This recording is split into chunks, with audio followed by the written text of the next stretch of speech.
videoing me? You look at me, Mama. It is July 30th, 2021. Ethan, sit down so you don't make any noise. Isn't it 2022? July 31st, 2022. Nana's interview. So you're looking here, Mama. Okay, we gotta go. Do you have brothers or sisters? I have one sister and one brother. What were grandparents' names? My grandparents? Yes.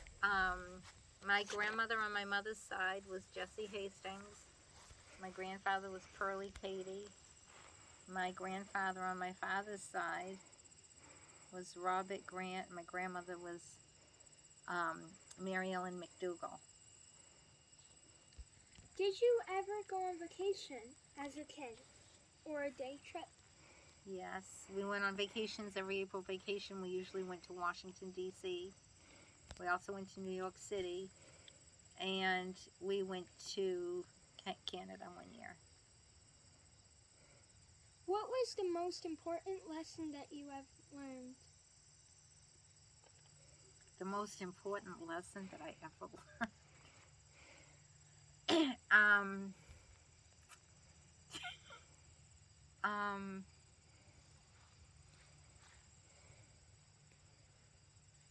Probably to be careful who you trust.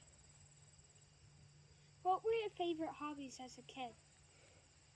I liked collecting stamps. I liked skiing. I liked ice skating, and I liked riding my bike. What games did you play as a kid? We played Red Rover, Giant Steps.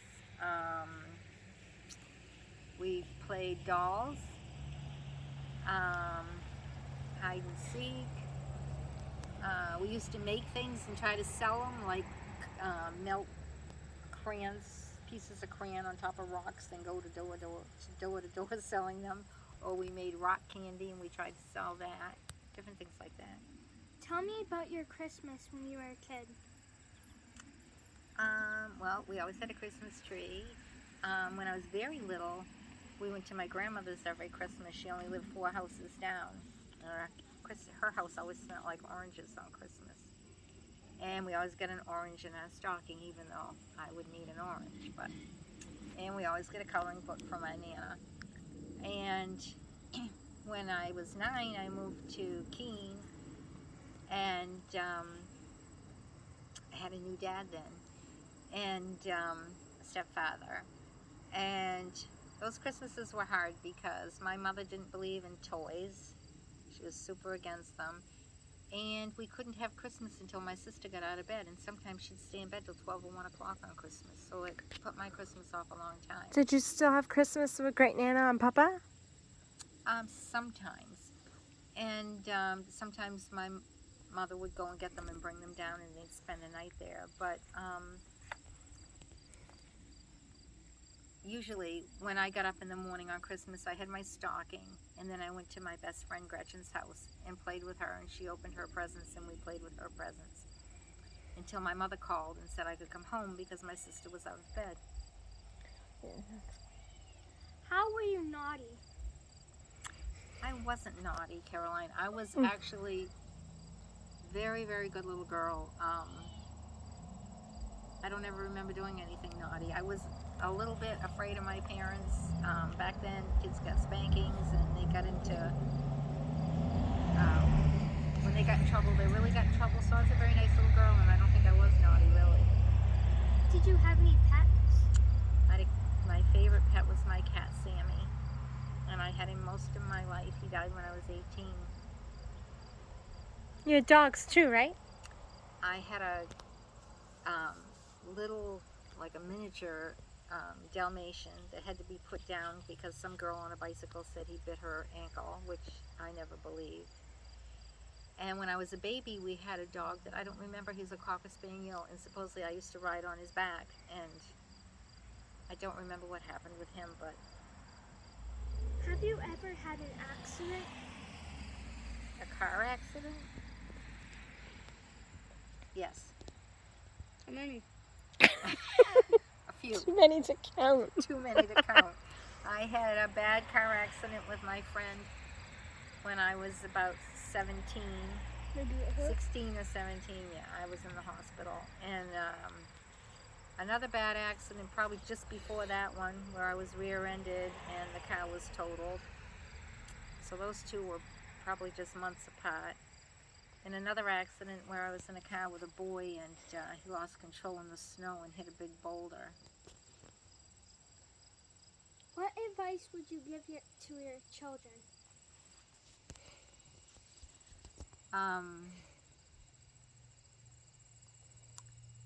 Always marry the right person. Marry somebody that you want to spend your entire life with, because it is your entire life. And you have to really know that you're in it for the long haul, I guess. And if you can do that, and you can marry somebody like that, and you're both that committed, then you can have a really good life.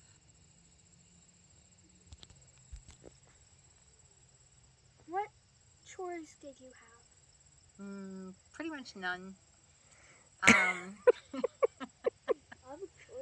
I didn't have any chores that I really remember. Yeah, pretty much none. I was a really nice little girl. I got up in the morning for school. I made my own bed. I kept my room very, very clean. I was very, very particular about my room, and I kept everything in its place, and I was sure not to have a wrinkle on my bed. But as far as being told to have chores, I wasn't told that I had to do anything. Did you have electricity, TV, phone, water? Yes. We had electricity, we had TVs, and we had phone, and we had water. When I moved to Keene at 9, we had cable TV, which seems to shock everybody, but we did. Did you have to share a room? No, I had my own room. Except in the summer when my stepfather's 2 daughters came to visit. When they were visiting, I had to share my room with one of them. Were your parents strict? Very, very, very strict. That's why I was such a good girl. I never dared to do anything. I was terrified. They were very, very hard to grow up with. What was school like? School was my happy place when I was little. I loved school. Probably a lot like school is. I don't think there's much difference now. We didn't have the computers. Other than that, pretty much the same. Schoolwork, the bell rang, recess. We had a music teacher for music, art teacher for art, and What kind of student were you? good in elementary. And then when I went to middle school, I was in the rapid learning group. That we were broken into groups. And then when I got to high school, I started not caring about myself so much from things that were hard in my home. And I was pretty much, I was not very happy, and emotionally I was pretty much absolutely didn't care, so I didn't do anything. I didn't do my assignments, I didn't do my homework, I didn't do anything. I just like shut down, so that wasn't so good. Did you play sports? Not in school. I skied, and, like I said, and skated and stuff. And I played basketball with my own hoop, but not on a team in high school, no. But you were in the school band? Yes. My mother made me be in the high school band. I hated the high school band. It was worse than probably having to go to school with your pajamas on. I mean, it was just... You go to school without pajamas on. Well, how about go to school with just in your underpants? I mean, it was so embarrassing to me to tell anybody I was in band. To this day, I cringe when someone says, "Weren't you in band?" I'm like, yeah. We had to march in the band at the football games. All the girls went to the football games. I even went steady with the captain of the football team of the school that was our greatest rival. But I was mortified when we had the football games because everybody's in the stands cheering on the football, you know, and there I am in a band uniform with a big ring around my head with a silly looking hat set, and it was pretty awful. My senior year, I told my mother, if you make me be in band, I'm not even going to go. I don't know what I'm going to do. I'm going to run away. I'm not going to be in band. And she ended up telling me, fine, your senior year, you don't have to do it. So I didn't do it. What did you want to be when you grew up? I wanted to be a teacher or a nurse. What did you be? Neither. A mama. A mama. Something Very even more young important. mama. What was your best job? My best job? Raising my kids, of course.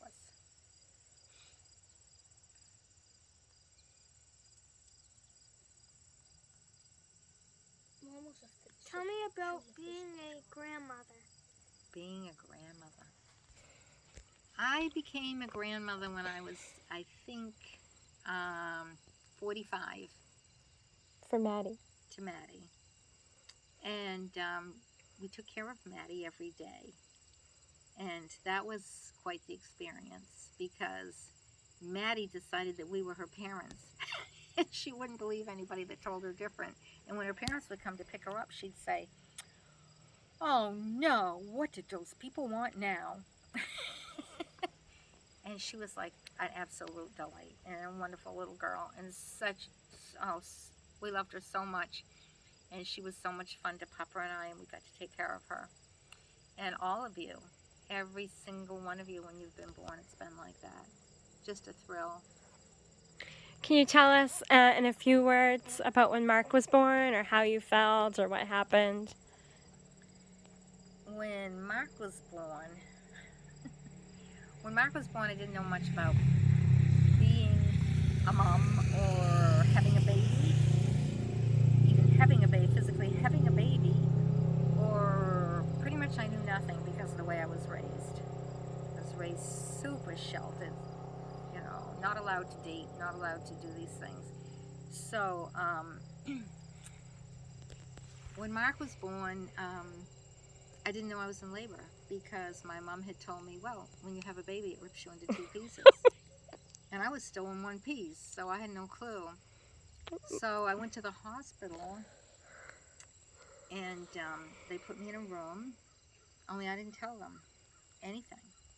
And finally a nurse came in, and she put a hand on me, and she says, "How long has this pain been going on like this?" Because it was one long labor pain instead of spaced apart. I said, "A while." She says, "Why didn't you call somebody?" I said, "Because I'm not ripped in half." And she goes, "Oh dear God, these children having children." And she screamed to the doctor, and the doctor ran in, and he looked at me and he says, "Oh my God, get her to surgery now." And I said, "I'm not going to have an operation." And I started screaming and hollering, and he took my hand and he signed my name on the paper, and he goes, "Oh yes you are, little girl." And they ran off with me to the operating room and operated on me.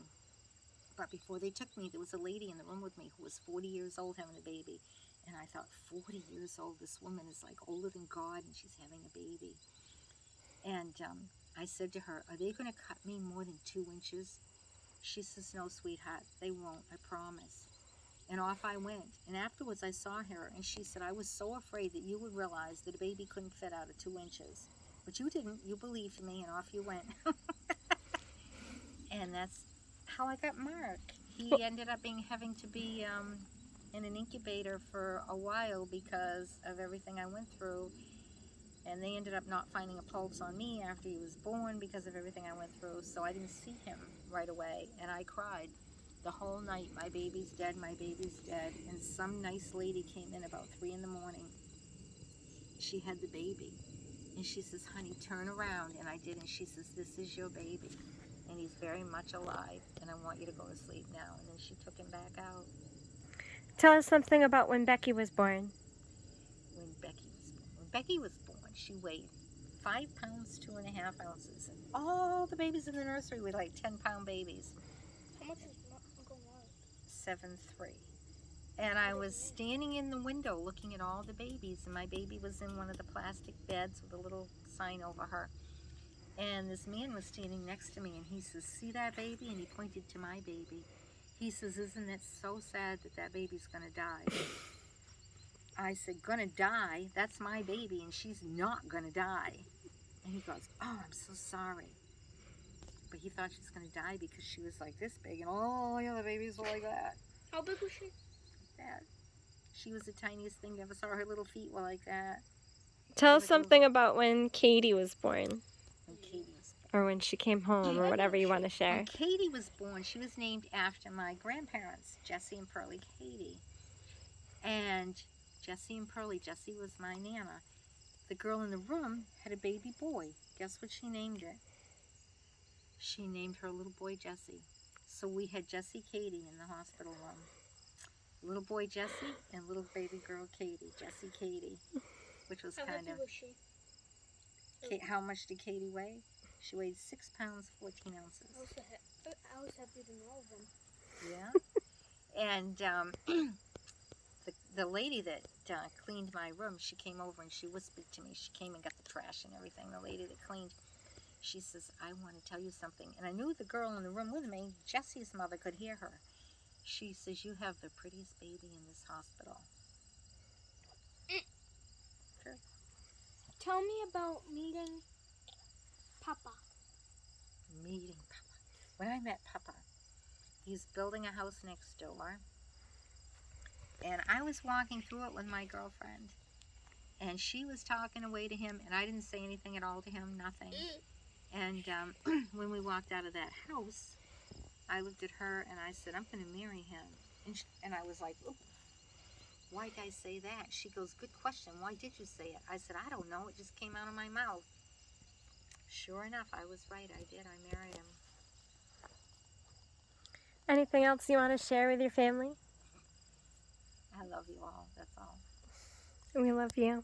Any more questions? Butthead?